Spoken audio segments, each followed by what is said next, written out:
اس لیے security guard bank کے manager کو قتل کر دیتا ہے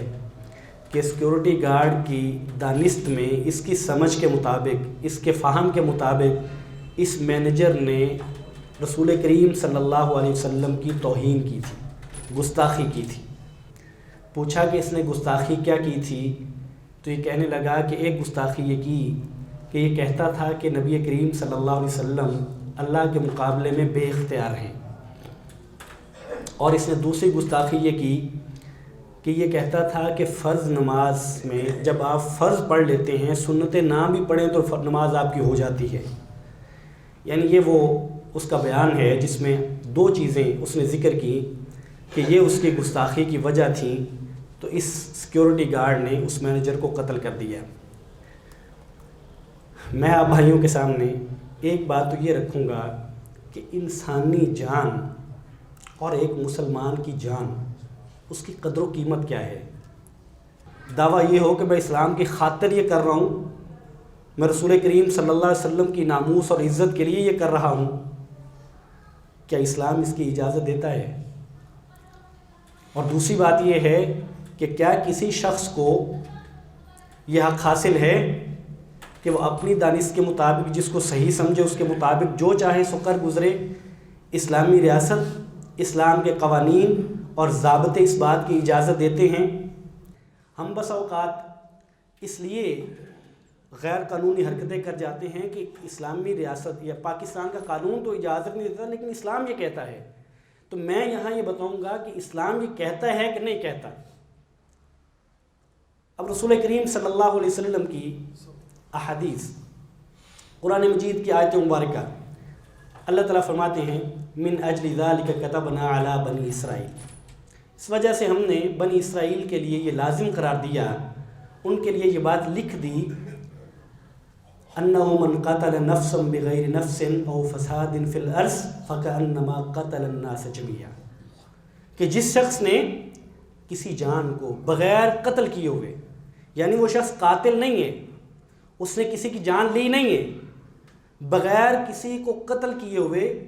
ایک وہ شخص قاتل نہیں ہے اور وہ فساد کرنے والا نہیں ہے، یہ دو جرم اس کے نہیں ہیں، اس کے باوجود اس کو کوئی شخص قتل کر دے تو ایسے ہی ہے جیسے اس نے ساری انسانیت کو مار دیا ہے۔ اس نے ایک شخص کو نہیں مارا، اس نے انسانیت کو مارا ہے۔ اور فرمایا جس نے ایک شخص کی جان بچائی، ایک شخص کی زندگی کی حفاظت کی، تو اس نے ایسے جیسے پوری انسانیت کا احیاء کیا ہے،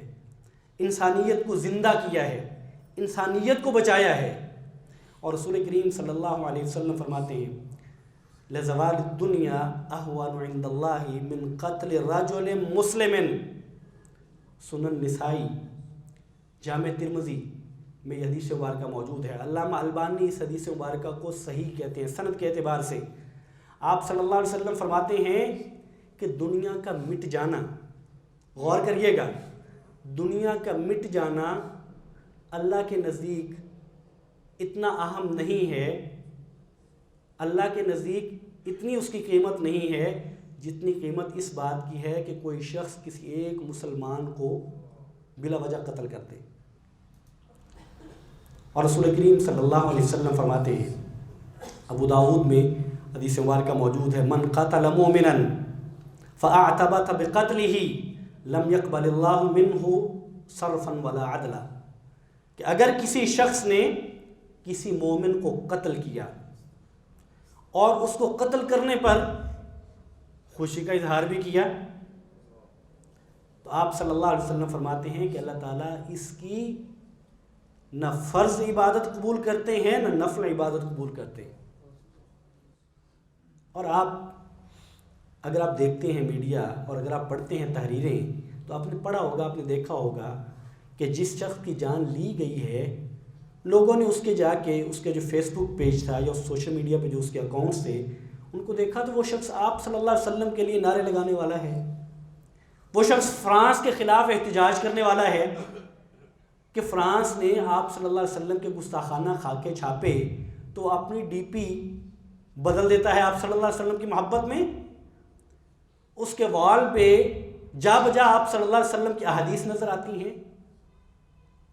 اور ایک شخص اٹھتا ہے کہتا ہے کہ نہیں یہ گستاخ ہے. یہ گستاخ کیسے ہے کہ اس کے عقیدے کے مطابق عقیدہ نہیں ہے، تو یہ شخص گستاخ ٹھہرا. اور دوسرا پہلو یہ ہے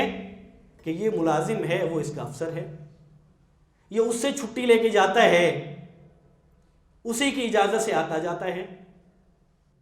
ایک سیکیورٹی گارڈ کا یہ میدان نہیں ہے کہ وہ اپنی دانست کے مطابق پہلے کسی کو گستاخ قرار دے اور پھر اس کی جان بھی لے لے، خود ہی فتویٰ دے، خود ہی قاضی بنے، خود ہی جلاد بنے. یہ کسی کا حق نہیں ہے.